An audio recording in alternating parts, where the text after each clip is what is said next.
영상을 잠깐 보시죠. 사실 저희 제작진이 잠시 구준엽 씨와 이야기를 나눴는데요. 나도 한 장만.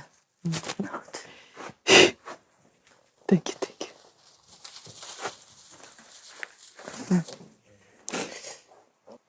정식 인터뷰는 하기 싫으셨겠지. 그러니까.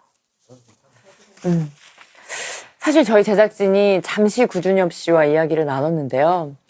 비가 와서 오늘은 나오지 않을 줄 알았다라고 했더니 와야죠. 희원이는 저보다 훨씬 더 힘들게 누워있는데 라고 말씀하셨다고 합니다. 그런데 한참 동안 거의 아무 얘기도 하지 못했다고 해요.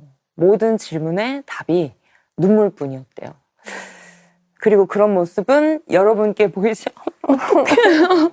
왜 사실게요. 진짜 장도연 때문에 더 슬프네.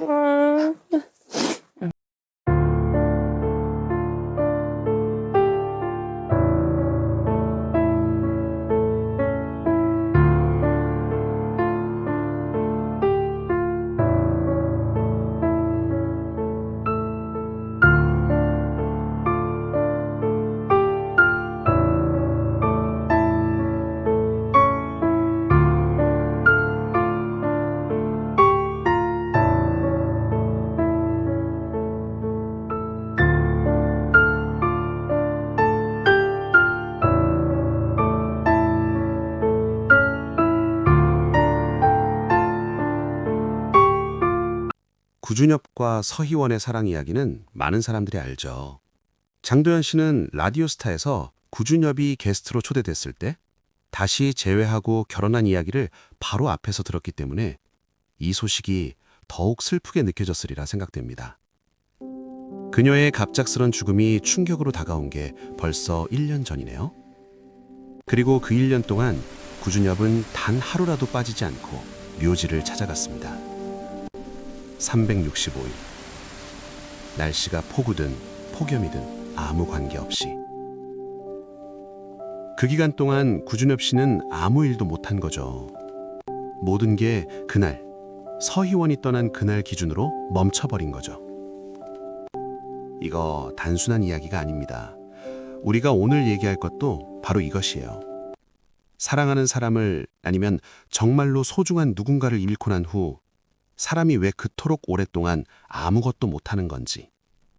그리고 이게 단순히 마음의 문제가 아니라 남할 사람의 앞으로의 인생까지 걱정되는 일입니다. 만약 당신이 사랑하는 사람을 잃은 후 아무것도 못하는 심리, 이런 문제 때문에 힘들거나 주위에 그런 사람이 있다면 이 영상이 도움되면 좋겠습니다. 오늘 제가 드릴 내용은 단순히 기다라면 낫겠지라는 말이 아닙니다. 왜 그런 상태가 되는지, 그리고 그 사람이 정말로 다시 제대로 살 수 있는지까지 제대로 짚어보는 영상입니다. 자, 먼저 아주 많은 사람들이 이런 생각을 하거든요. 그냥 마음이 낫는 거잖아요. 시간이 지나면 자연스럽게 회복되지 않을까?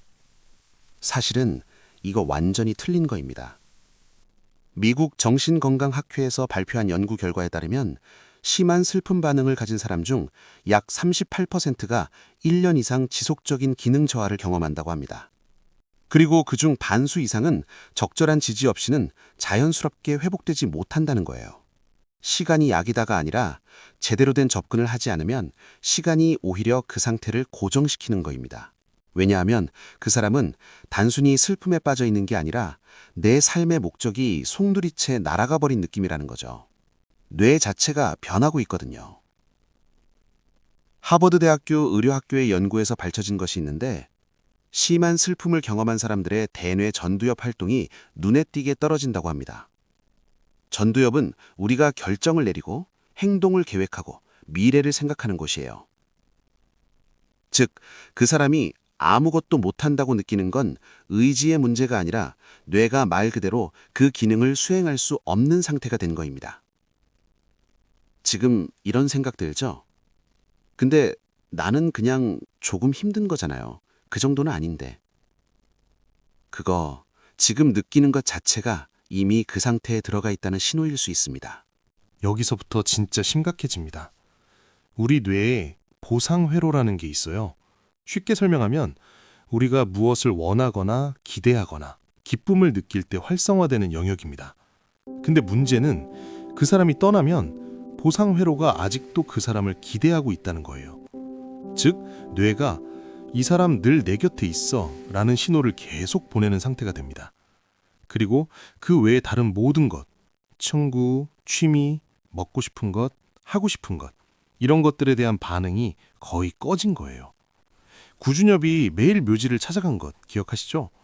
이거 의지가 강해서가 아니라 뇌의 보상 회로가 여기서 그 사람과 연결될 수 있다는 유일한 신호를 보내는 거였을 가능성이 높습니다. 그리고 그 외에 다른 모든 행동에 대해서는 아무 신호도 안 오는 거죠. 사람들이 진짜 모르는 게 뭐냐면 이게 단순히 감정이 강해서가 아니라 뇌의 구조적 반응이라는 것입니다. 의지로 고칠 수 있는 게 아니에요. 근데 여기서 중요한 질문이 하나 남습니다. 그러면 이 보상 회로가 다시 정상으로 돌아올 수 있냐는 것이죠. 심리학에서 이런 개념이 있어요. complicated grief, 복잡한 슬픔이라고 합니다. 이건 일반적인 슬픔과 다른 단계로 슬픔이 기본적인 일상 기능을 장기적으로 방해하는 상태를 말해요. APA의 분류 기준에 따르면 손실 후 약 12개월 이상 지속되는 경우로 정의됩니다. 근데 이 complicated grief가 무엇과 다른지 한번 보죠. 일반적인 슬픔은 파도와 비슷해요. 처음엔 계속 밀려오는 것 같고 적어도 한동안은 아무것도 안 보이는 것 같지만 시간이 지나면서 그 파도의 간격이 벌어져요. 여전히 오지만 그 사이사이에서 숨을 쉬는 시간이 생깁니다. 근데 complicated grief는 그 파도가 아예 멈추지 않는 상태입니다. 간격이 벌어지지 않아요. 그리고 이 상태에 있는 사람은 자신이 점점 고립되어 가는 것을 느끼지 못하는 경우가 많습니다. 왜냐하면 그 사람의 세계가 이미 그 한 사람으로 축소되었기 때문이에요. 지금 이런 생각 들죠? 정말 많이 사랑했구나. 시간 지나면 잊혀지고 편안해지겠지. 아니요. 이건 뇌의 구조적 반응입니다. 의지로 고칠 수 있는 게 아니에요. 그리고 이게 중요한 이유는 접근 방식이 완전히 달라져야 하기 때문입니다. 자, 이제 진짜 핵심 질문입니다. 이런 사람이 앞으로 제정신으로 살 수 있는지 아니면 이렇게 멈춰있는 상태가 평생 유지될지 솔직히 말씀드리면 답은 있습니다. 그리고 그 답은 회복 가능하다는 것이에요. 근데 조건이 있습니다. 첫째, 그 사람이 스스로 회복된다고 느낄 때까지 기다리면 안 됩니다. 왜냐하면 위에서 얘기한 보상회로의 문제 때문이에요. 그 사람의 뇌는 아직도 떠난 그 사람을 기대하고 있는 상태이기 때문에 실제적인 신호가 스스로 오는 경우가 드물어요. 둘째, 회복은 한 번에 이루어지지 않습니다.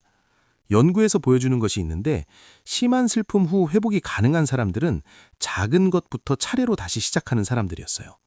한 번에 나는 이제 완전히 괜찮아가 되는 건 거의 없습니다. 오히려 그런 갑작스러운 변화가 있으면 걱정이 더 되는 경우입니다.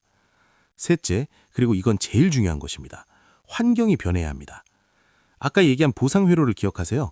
그 회로가 다시 제대로 작동하려면 그 사람이 새로운 경험을 반복적으로 받아들여야 합니다.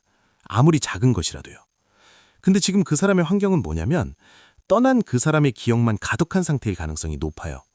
그 사람이 좋아했던 것들, 함께했던 장소들, 남은 사진들, 이런 것들이 매일 보상회로에 아직도 여기 있다라는 신호를 보내고 있는 것입니다. 자, 여기서부터 구체적으로 얘기해 볼게요.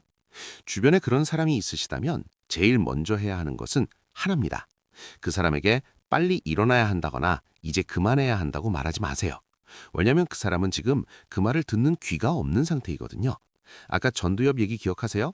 결정을 내리고 행동을 계획하는 그 영역이 제대로 작동하지 못하는 상태입니다. 그러면 아무리 좋은 말을 해도 그 사람에게는 압박이라는 것으로만 도달할 수 있어요.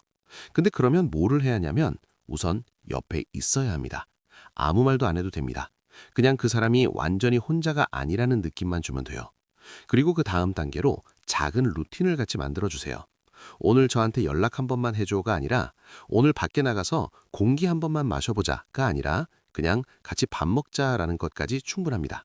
이건 그 사람의 보상회로에 이건 좋은 거야 라는 작은 신호를 주는 것입니다. 아무리 약하거나 작아도 됩니다. 그리고 본인이 지금 그런 상황에 계신 분이라면 이거 듣고 계신지 모르겠지만 하나만 기억해 주세요. 지금 아무것도 못하는 게 의지의 문제가 아닙니다. 뇌가 그렇게 만들었는 거예요. 그리고 그것 때문에 스스로를 더 나쁜 사람으로 느끼는 건 더 깊이 빠져드는 원인이 됩니다. 그리고 한 가지 더. Complicated grief는 전문가의 도움이 필요한 상태입니다. 일반적인 슬픔이 아닌 경우 주변에 친한 사람들만으로는 한계가 있을 수 있어요. 심리 상담을 받는 건 약한 사람이 하는 것이 아니라 이 보상 회로를 제대로 다시 만드는 가장 효과적인 방법 중 하나입니다. 자, 아까 구준엽 얘기로 시작했죠? 구준엽은 1년간 매일 묘지를 찾아갔고 그 기간에 거의 아무것도 못했습니다.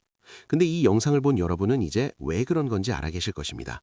그건 그 사람이 약했던 게 아니라 뇌가 그를 붙잡고 있었던 거였어요. 그리고 그것이 곧 평생 이렇게 살아야 한다는 의미는 아닙니다.